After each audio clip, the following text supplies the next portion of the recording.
At exactly 8:32 a.m. on a sunny morning in 2001, President Bush leaves his room at the Colony Beach Resort in Florida and gets into his presidential limousine heading to a local elementary school.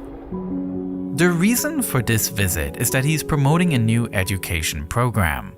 On the scale of priority, this is the kind of event that would be forgotten by history. However, just minutes before Bush arrives at the school, a breaking news message makes the rounds. One that will forever change the course of history. At 8:46 a.m., Flight 11 crashes into the North Tower of the World Trade Center. And the news of this event spreads in a, until then, historically unprecedented manner. Just 1 minute and 28 seconds after the impact, a camera crew from WNYW goes on air. Tim, just a few moments ago, something believed to be a plane crashed into the South Tower of the World Trade Center. At 8:49 a.m., CNN pauses their programming to cover the crash, followed by CNBC, ABC, NBC, CBS, Fox News, and international television stations. In less than 10 minutes, the eyes of the whole world were focused on New York City. However, nothing is known about the causes at this point in time, and speculation about a possible accident is circulating in Sarasota, where Bush is preparing to head into the school. Right along Bush's side is White House Press Secretary Ari Fleischer, who throughout the day is taking handwritten notes that reveal how everything unfolded from the president's perspective, with White House Chief of Staff Karl Rove informing the president about the impact just before he heads into the school for the event. As the nation listens to TV anchors speculating potential reasons for the crash, the president listens to school children reading stories. There's still the possibility that it could all be just a tragic accident, but a few minutes later, this possibility can be ruled out. At 9:03 a.m., United Flight 175 heads for the South Tower. Exactly 2 minutes elapsed as the news circulated among reporters and White House staff, with the president being one of the few people unaware of what's going on, until eventually the White House Chief of Staff leans into Bush's ear and says, "A second plane hit the second tower. America is under attack."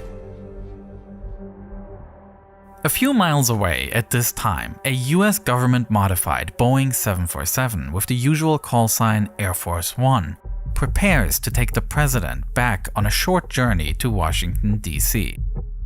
What no one can predict at this point is that the president will be on that plane for much longer today. After the school event was cut short, senior White House staff gathers in an adjoining classroom for a briefing, following the news on TV much like the rest of the country, and an initial statement was prepared. Today we've had a national tragedy.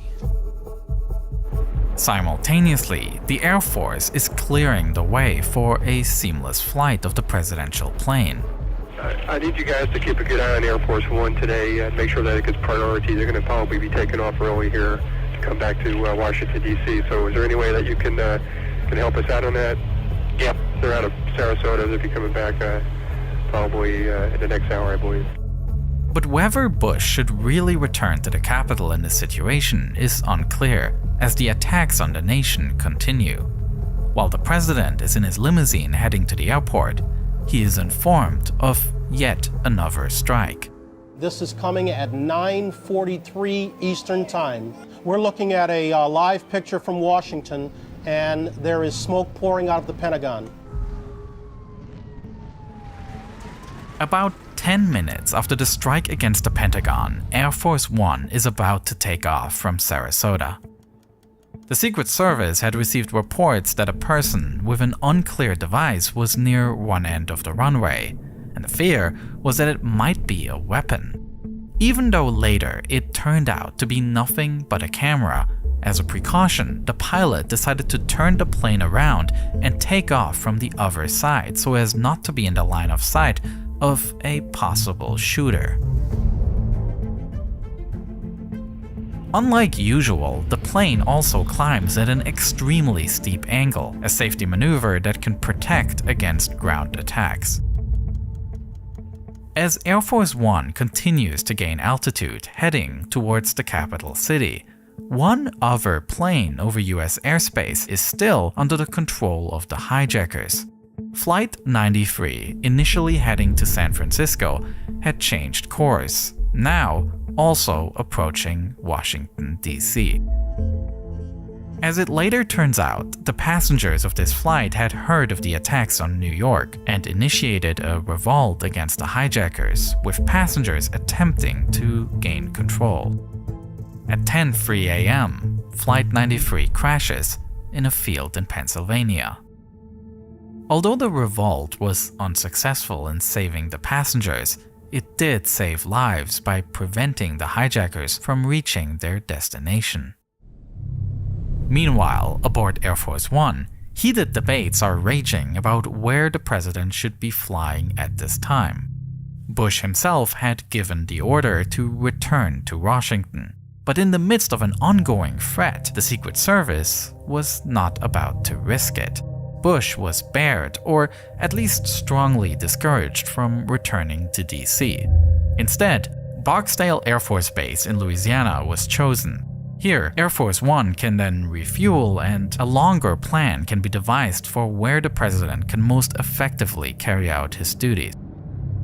As the plane heads for Louisiana, growing concerns are also raised about the possibility of Air Force One itself becoming a target. While the plane is equipped with flares and smoke screens to detect radar and heat-guided missiles, it has no way to protect itself against an airliner collision. Air Force One is filing a random route, by the way. Okay. We don't know where they decided to go, but they still don't have a fighter escort. They still do not? That's correct. Holy cow. Adding to this concern is the fact that some airplanes were not immediately responding to ATC calls, which led to the wrong belief that there might be an additional 3 aircraft still missing. Every plane in the sky was seen as a possible threat now, and therefore Air Force One started climbing to an extremely high flight level, above the usual cruising altitude for commercial flights, heading up to 45,000 feet so they can outrun anybody. While lateral movement is more difficult to track, Air Force One had this altitude for itself. And then, towards the end of their flight to Louisiana, Air Force One was joined by 2 fighter jets that had taken off from Joint Reserve Base Ellington to escort the president for the final few minutes. Throughout the flight, Air Force One's normally stable telephone lines were suddenly unreliable, making communications with the White House, where Vice President Cheney was sheltered in a secret bunker, very difficult. Communication networks across the country were at their limit that day, and Air Force One wasn't an exception. And it was during this flight when a controversial military order was made, one that until today is a controversial topic of discussion. In the bunker below the White House, there were ongoing fears that another hijacked plane was flying towards Washington, D.C. It later turned out that this was Flight 93, which crashed in Pennsylvania 10 minutes earlier. However, the information about the crash had not yet reached the White House, and between 10:12 and 10:18 a.m., Vice President Cheney was asked whether this plane should be shot down if it continued to head towards the Capitol. According to witnesses, as well as Cheney's own biography, he replied without hesitation and gave the go-ahead for the shooting down of a commercial plane that poses danger. The problem with such an order, however, is that Cheney, as vice president, is not part of the military chain of command. According to this hierarchy, such an order comes from the president, with the only other person in question being the Secretary of Defense, Donald Rumsfeld, who is second in line to the president. Rumsfeld could not be reached because he was at the Pentagon, which was itself the target of an attack, and he was busy helping with rescue work on site. Standing in the same secure room as Dick Cheney when he made that order was White House Deputy Chief of Staff Joshua Bolten. After Cheney made the order, he immediately asked Cheney to call the president to confirm this command. Cheney does exactly so, and rings Air Force One at 10:18 a.m. to speak with the president.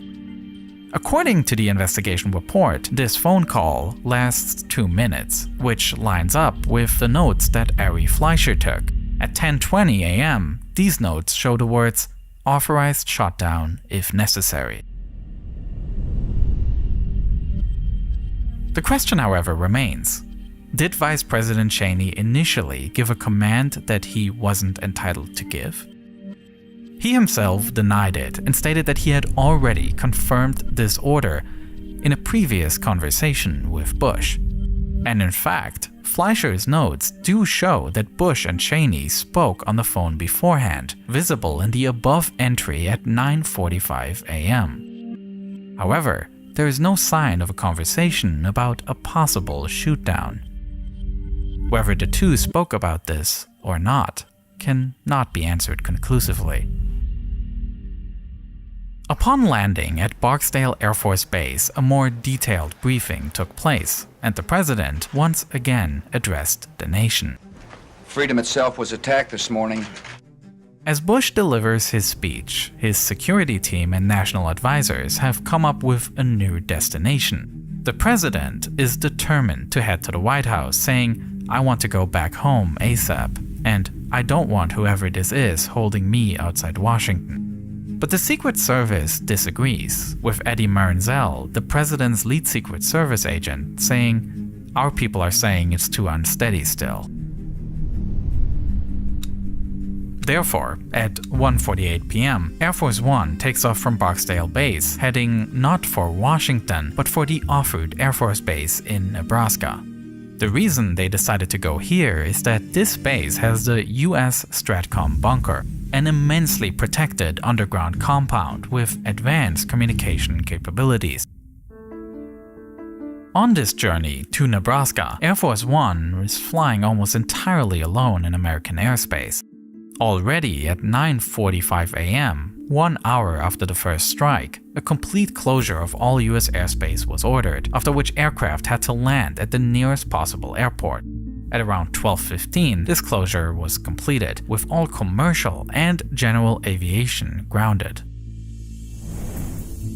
After landing at Offutt Air Force Base, the president and his team gathered in the US Stratcom bunker.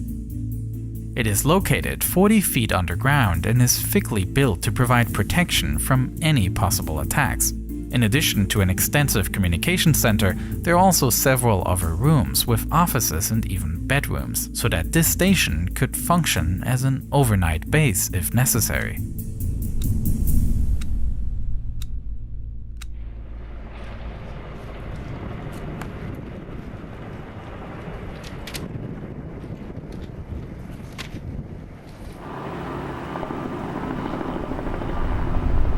At 4:36 p.m., the active attacks on the nation seem to have come to an end, and the security situation allows the president to take his third flight of the day.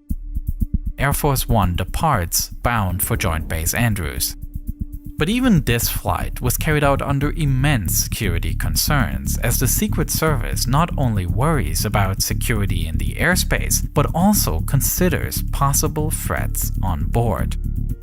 One, not frequently reported on, concern was that just a few hours earlier, a call had come in at the White House switchboard with a message that resulted in the worst of fears.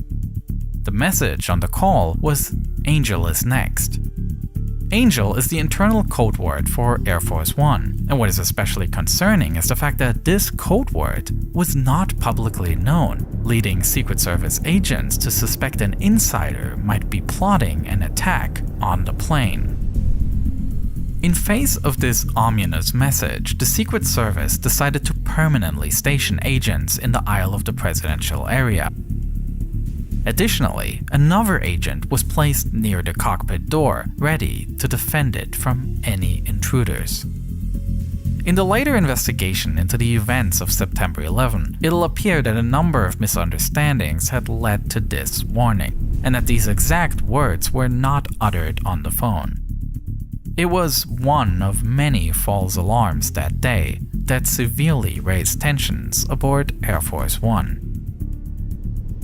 At 6:44 p.m., Air Force One lands at Andrews Air Force Base. From here, the president flies on Marine One to the White House, where he will address the nation from the Oval Office that same evening. A simple journey that was supposed to take just 2.5 hours turned into a tense relay race between Sarasota, Florida and the White House in DC. All in all, it took more than 9 hours, a time period in which thousands of lives were lost in an attack that will shape the next decades. As for Air Force One, this was arguably the most serious test of its safety capabilities that ever occurred. Many of the protocols were shown to work, and the pilots made decisions to ensure maximum safety. At the same time, the day also revealed weaknesses, with a large delay until the flight could be escorted, as well as confusion due to false reports, and an unreliable communication network. All things that were improved on in the following years. The September 11 attacks brought the realities of global events directly into our homes through cable news. In the more than 20 years since, the media landscape has changed dramatically. Today, outlets not only rely on TV ratings, but also on generating clicks, leading to increasingly divisive headlines and stories designed to provoke outrage. And it's easy to fall into this cycle of only reading articles that confirm our opinions. To better navigate this, I personally use Ground News, the sponsor of this video. Their app allows you to see how different news outlets report on the same story, helping you spot biases. For example, this story about the Donald Trump criminal case, which interestingly is almost exclusively reported on by right-leaning media. The story, as written up by right-wing outlets, is that the judge in the trial against former President Trump has told the jury that they do not need to believe Trump is guilty to convict him, which, if it was true, would be a scandal. However, Ground News also rates the factuality of these outlets, and it provides a different article that clarifies that what the judge actually said is that jurors can disagree on the mechanism of his guilt, but very well have to be unanimous on whether guilty or not. Ground News highlights these blind spots for you, that is, when a story is disproportionately covered by either left or right-leaning media. And it lets you compare headlines to see which spin different outlets will give a certain topic, so you can see every side of what the political spectrum is saying about the same story. Ground News also provides information on the ownership structure of news outlets. Plus, you can track your own news bias based on the articles that you read. In order to access all these amazing features, you can get 40% off their Vantage subscription if you use my link, ground.news/neo. It truly is a fantastic way to stay informed without falling into an echo chamber. So thank you for checking out Ground News, and thank you so much for watching this video.